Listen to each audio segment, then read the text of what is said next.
नन्ना कहाँ जा रहे हैं? मौसिया कहाँ जा रहे हैं?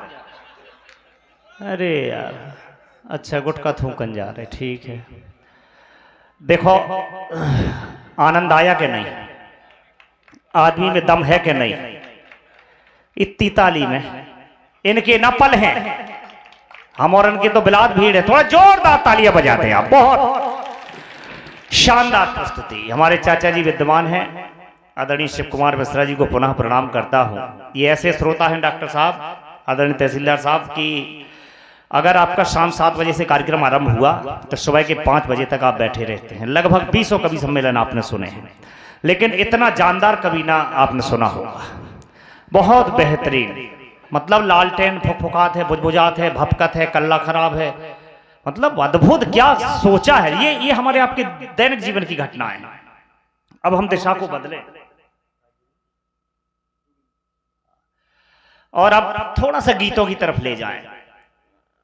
खेतों में बुवाई हुई है, फसलें जमी नहीं है, रुजवान को खतरा नहीं है, जंगली सुअर आप कहते हैं नहीं है, लिहाजा ऐसे ही बैठे रहो। पुलिस प्रशासन भी बुलाया गया है, नायब तहसीलदार साहब ने फोन किया है।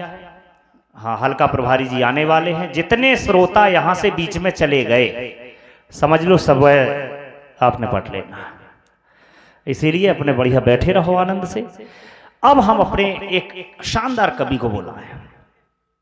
अब आप कहो कि खज्जू गक्का, रितेश पटेरिया, प्रदीप देहुलिया, इनके जैसा कवि, तो इनके जैसा कवि इस ब्रह्मांड में ही नहीं है, इस पूरे संसार में नहीं है।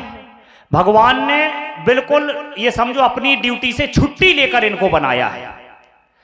और प्रदीप देहुलिया जी को जब भगवान बना रहे थे साहब, तो वहां हर प्रकार के कलर डाले जाते हैं। जब पिंड तैयार होता है, मां की कोख में पहुंचता है, तो भगवान ऊपर से एक विशेष कृपा करके हर प्रकार के रंग भेजता है। काला रंग बालों के लिए, सफेद रंग दांतों के लिए, एक मटमैला सा रंग त्वचा के लिए, और सफेद हल्का सा थोड़ा सा और नीला सा बोले नाखूनों के लिए। और भाई साहब, धोखे से भगवान जिस समय कलर डाल रहे थे, प्रदीप देहुलिया जी सांचे में थे, सफेद की जगह थोड़ा सा काला डल गया, और ये व्यक्ति ऐसा हो गया।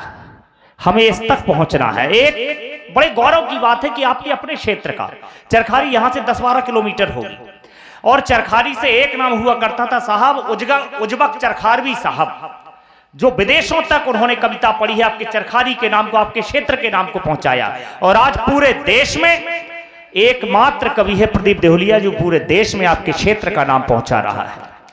हमें उस तक पहुंचना है। इसी बीच में हमारे मार्गदर्शक परम श्रद्धेय श्री शिवराम राजपूत जी, जिन्होंने अपना उपनाम जुगनू क्यों रखा वो स्वयं बताएंगे। उनके गीत, उनकी गजल, उनकी पंक्तियां किसी की भूमिका की मोहताज नहीं, बस मोहताज हैं तो आपकी जोरदार तालियों के। आदरणीय जुगनू जी आइए और अपना कलाम पेश करें।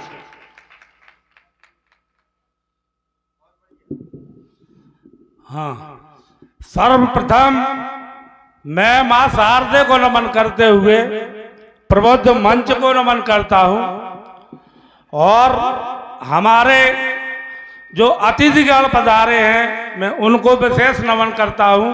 और ज्यादा समय न लेते हुए अपना काव्य पाठ शुरू करता हूं। एक कविता से शुरू करता हूं। हमारे बीच हमारे मुख्य अतिथि श्री महपाल साहू जी का आगमन हुआ है, जो कि डायरेक्टर हैं बुंदेल केसरी मैन्युफैक्चरिंग कंपनी। हम चाहते कि जैसे आपने समस्त अतिथियों का अभिनंदन किया, डॉक्टर साहब का किया, तहसीलदार साहब का किया, इसी क्रम में हमारे मुख्य अतिथि जी का भी एक बार हाथ उठा करके जोरदार तालियां बजाकर उनका अभिनंदन कर दें। और समिति से आग्रह है कि जहां पर हमारे अतिथि बैठे हैं आदरणीय साहू जी, युवाओं के लिए सदैव तत्पर रहते हैं और युवा मंडली के लिए तन मन धन अर्पित करने वाले व्यक्तित्व हैं। हम चाहते हैं कि हमारे मिश्रा जी या समिति से विश्वकर्मा जी, जिनका बहुत भीषण नाम लिखा हुआ है, ओम प्रकाश राजू विश्वकर्मा, पत्रकार, अध्यक्ष, सुंदरकांड समिति, जवाबी, कीर्तन, कवि सम्मेलन।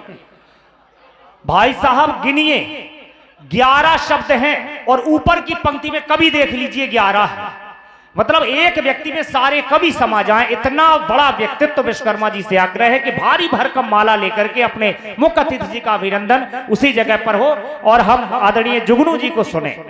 मैं क्षमा चाहता हूं, स्वागत है। हाँ, हमारे मंच पर हमारी कुछ बेटियां भी हैं, तो मैं सर्वप्रथम अपनी कविता बेटी बचाओ शीर्षक पर पढ़ रहा हूं। स्वागत है। देवी स्वरूप बेटी का भूल न गिराओ, रे बेटी बचाओ, रे बेटी पढ़ाओ, रे बेटी बचाओ, रे बेटी पढ़ाओ। करती हमेशा दुख दर्द का दमन है, रे बेटी हमारे घर का रतन है, रे बेटी हमारे घर का रतन है। छोटे भैया बहनों को प्यार से खिलाती, माँ बापू के कामों में हाथ है बटाती, माँ बापू के कामों में हाथ है बटाती। रे बेटा और बेटी में फर्क ना बनाओ, रे बेटी बचाओ, रे बेटी पढ़ाओ, रे बेटी बचाओ, रे बेटी बढ़ाओ। बेटी की भावना अत्यंत चौमुखी है, माँ बापू दुखी तो बेटी दुखी है, माँ बापू दुखी है तो बेटी दुखी है। माँ बापू पर संकट के बादल हैं दिखते, अनायास बेटी के आंसू टपकते, अनायास बेटी के आंसू टपकते। रे बेटियों को अपने हृदय से लगाओ, रे बेटी बचाओ, रे बेटी पढ़ाओ, रे बेटी बचाओ, रे बेटी पढ़ाओ। सभी है समझते कोई बात नहीं है, रे बेटों से ज्यादा करुणामयी है, रे बेटों से ज्यादा करुणामयी है। समर्पण की पूंजी बेटी में जमा है, कालांतर की पत्नी कालांतर की माँ है, कालांतर की पत्नी कालांतर की माँ है। रे प्यार और ममता कोई यूं न तड़पाओ, रे बेटी बचाओ, रे बेटी पढ़ाओ, रे बेटी बचाओ, रे बेटी पढ़ाओ।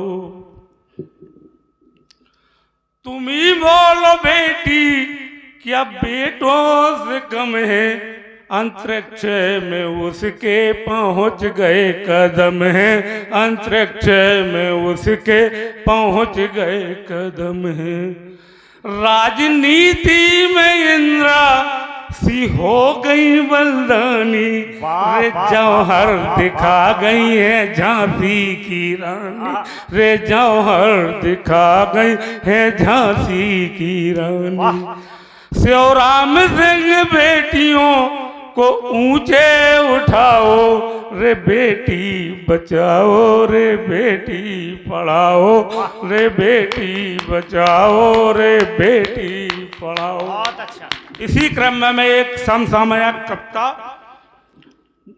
क्योंकि ज्यादा समय न लेते हुए हमारे मंच पर कवियों की ज्यादा भीड़ है, इसलिए मैं एक छोटी सी कविता और पढ़ूंगा और अपनी वाणी को विराम दूंगा। स्वागत है।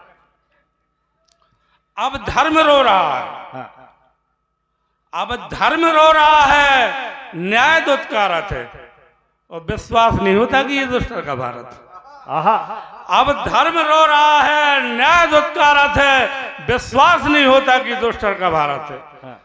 झूठे वाचाल धनी समाज के प्रतिष्ठित थे, और ईमानदार निर्धन तो घर से भी त्रस्त थे। वाह। ईमानदार निर्धन तो घर से भी तिरस्कृत है। हाँ, कोषाग्र की कापी को कुबुद्धि जाती है, हाँ, कोषाग्र की कापी को कुबुद्धि जाती है और अपराधी के गले से फांसी कांपती है। अरे वाह, अपराधी के गले से फांसी कांपती है। वाह वाह वाह। अमन क्यों रहेगा?